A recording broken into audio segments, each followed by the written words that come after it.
What's up, guys? It's the show Contentor H back with another banger video.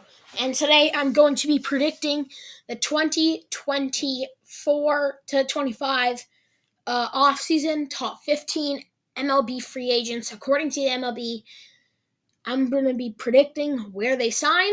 So without further ado, let's get into it. Number 15, Teoscar Hernandez.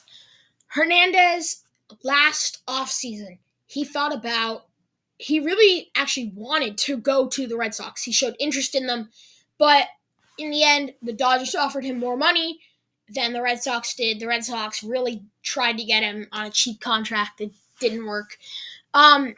He won the Home Run Derby, and he won a World Series, and he was just dominant the entire time. Such a good player on the Dodgers. I do not see him leaving. I see him signing a 2 or 3 year deal back with the Dodgers and him winning at least one more ring with that team. 14, Nathan Eovaldi. Eovaldi, he has had a pretty solid career with teams like the Red Sox, Rangers, you name it. I think he's going to go back to the Rangers just because the Rangers, it seems like the 2023 World Series win was a fluke. More of just like getting lucky than actual talent. As you saw, they went under 500 in 2024. A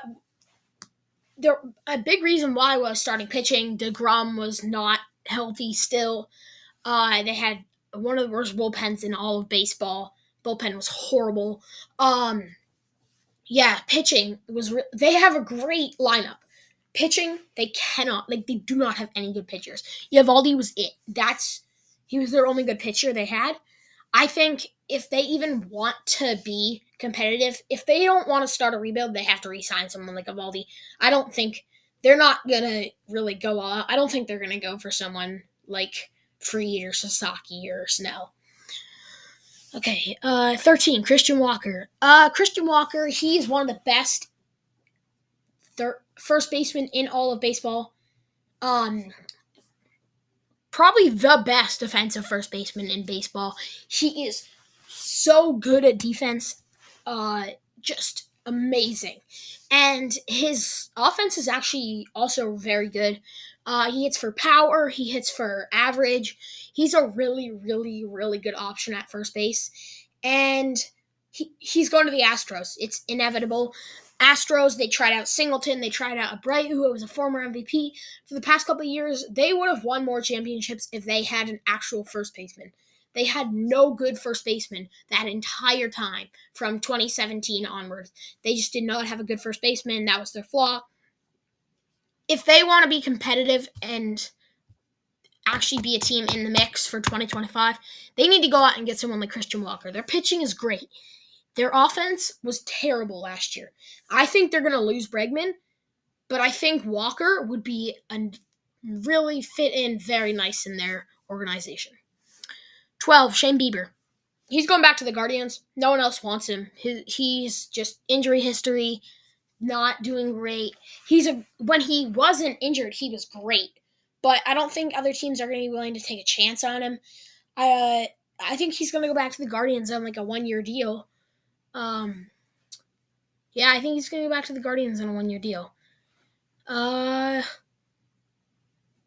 forgot to say how much I thought 14 and 13 were going to sign for. I think Eovaldi is going to sign for 2 years and Walker signed for 5 years. 11, Tanner Scott.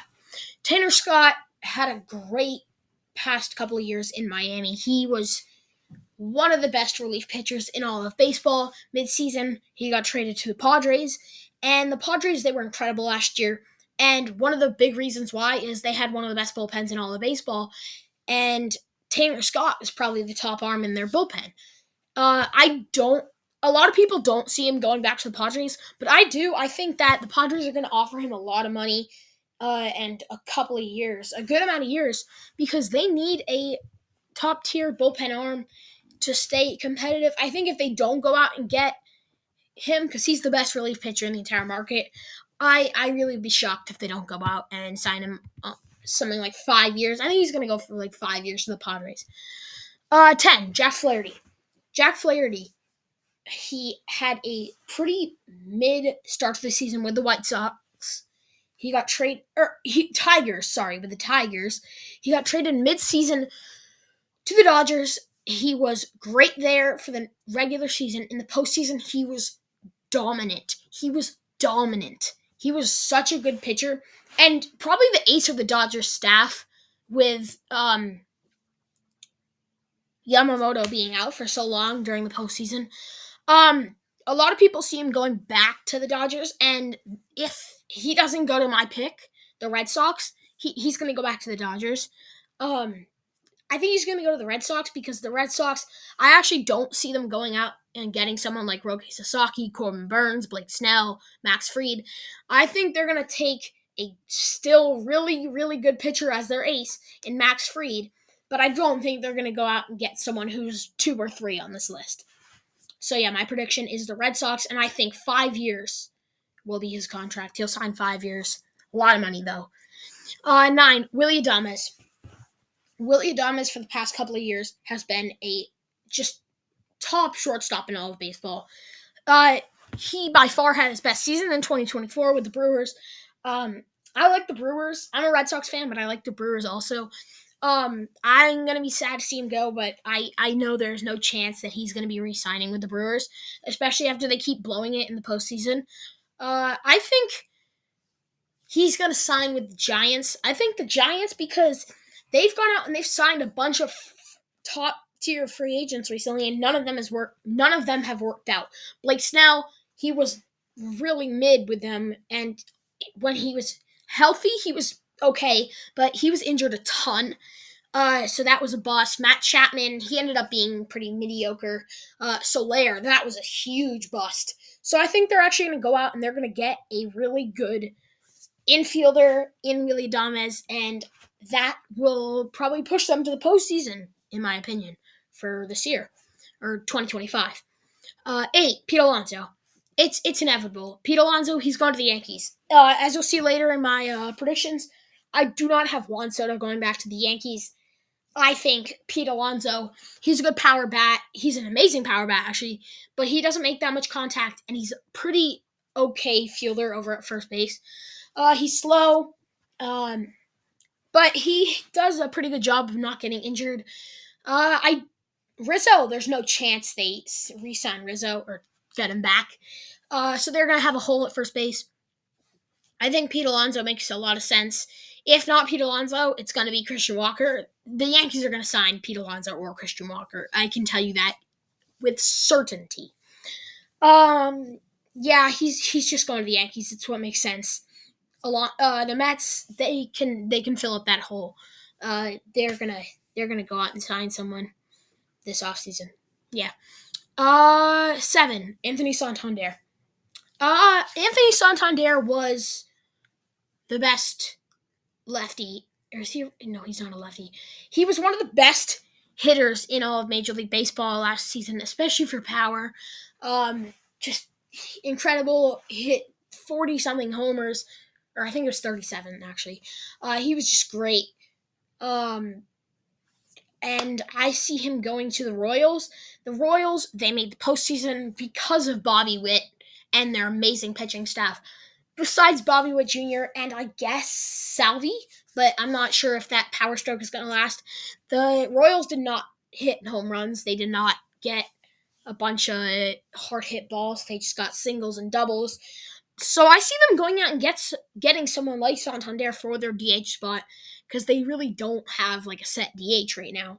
So I think Santander is a really good match for that team. And I see the Royals going a long way next year. No one believed in them last season. They proved they could do it. Bobby Witt Jr. proved he was the best shortstop in the entire MLB. So let's see what happens. 6, Max Fried. Max Fried is going to the Giants. It's inevitable. He wants to go to a team in the West. Giants, they're not re-signing Blake Snell. That's pretty straightforward. They're just not going to be re-signing Blake Snell. Max Fried honestly might be a better option. Didn't work out with Snell. He got injured a lot. So I see them going out and getting someone who's literally just better as good or a little less efficient as Blake Snell. Okay, hopping into number 5, Alex Bregman. I see Alex Bregman going to the Tigers. Uh, the Tigers, they lack the power bat. I think it would be really helpful for them to get someone like Bregman on their team. They were competitive mostly because of Skubal. They didn't have a great offense. I mean, except for Parker Meadows. I think they are going to go out and get someone like Alex Bregman, and it makes even more sense considering that the Tigers manager is AJ Hinch, the Astros' old manager. So I think Bregman and Hinch have a relationship there. So I think that will also be a factor in the Tigers signing Bregman. 4, Blake Snell. He's going to the Mets. The Mets, if they don't sign like Corbin Burns or Soto, they're gonna at least get someone like Blake Snell. I think it just makes too much sense for Blake Snell to go to the Mets. They actually ended up going so far in the postseason. Most people were surprised. I didn't even see them making the postseason, especially after the first half. Their starting pitching was really what led to their downfall, and their bullpen, to be honest. Their offense was great. It was just pitching that just let them down. I think they are going to go out and get Blake Snell, and I think that's a great fit. 3, Roki Sasaki. Roki Sasaki, he is the best pitcher that KBO has ever seen. Just incredible pitcher, incredible player. He's going to the Dodgers. He's going to go unite with Yamamoto and Ohtani. And to be honest with you, the Dodgers, it would have been a 4-0 in every single series they played if they had someone like Sasaki last season. In the postseason, they would have just swept everyone. It's not going to be fair, but Sasaki's going to the Dodgers. It's just going to happen. 2, Corbin Burns. Corbin Burns is the best pitcher by far on the market this season. I don't see the Orioles being able to let go of Corbin Burns. They showed that they are really not a postseason team. In the past 2 years, they've been really good in the regular season and just been terrible in the postseason. They still haven't won a postseason game, which is just shocking to me. But it's just surprising. But Corbin Burns was a star. He probably had the best season of his career, or one of the best, besides the Cy Young season. Probably second best season of his career. He was great. If it weren't for Tarik Skubal, he would have won the Cy Young. I don't see the Orioles letting him go. If the Orioles want to stay in contention and stay as scary as they are, they're going to go out and get Burns. 1, Juan Soto. You all know. He's going to the Red Sox. That's just my opinion. No hate, please. Don't leave any hate comments. I think Juan Soto's going to the Red Sox. There's a couple reasons. 1, the Red Sox in the past have had their best players have been Dominican players, besides like Ted Williams and Yaz. They've had some of the best Dominican players in all of Major League Baseball history. Pedro, Big Papi, they just have so many, a lot in the Hall of Fame. And I think Juan Soto was really impressed by their presentation in their meeting. Juan Soto seemed really interested in signing with the Red Sox. I don't think he's going to be signing with the Blue Jays. That's obvious. Not with the Rays. I don't even know what wacko came up with that. He was maybe going to sign there. Not the Mets. I don't see the Mets actually going out and getting him. They were in contention, but I don't see Steve Cohen going out and signing him, to be honest with you. Yankees, he was really good there. Best season of his career. He didn't really seem to like it there or fit in there. He didn't like the crowd. He just didn't seem like really himself, like the Juan Soto we all know in New York. So I think he is going to go to the Red Sox. That's my opinion, and I think that's where he's going to go, and I'm being hopeful because the Red Sox, they haven't spent much money in the past couple of years, and most people think it's just because the owners refuse to spend. It might be that, and that scares me, so I just say it's because they've been saving up for Juan Soto. So, yeah. Without further ado, thanks for watching. Please like and subscribe. We're trying to hit 200 subs by the end of the year. I'm recording this November 23rd. Let's try and hit 200 subs. We're at 170 right now. That was my goal when I started this channel, and my channel just had its first birthday actually on the 21st of November. So yeah, let's go! You guys got me 170 subs in a year. Thank you so much to all of my subscribers, and thank you so much to all the people who watch my videos. But I'm gonna wrap it up here. Thanks for watching. See y'all later. Peace.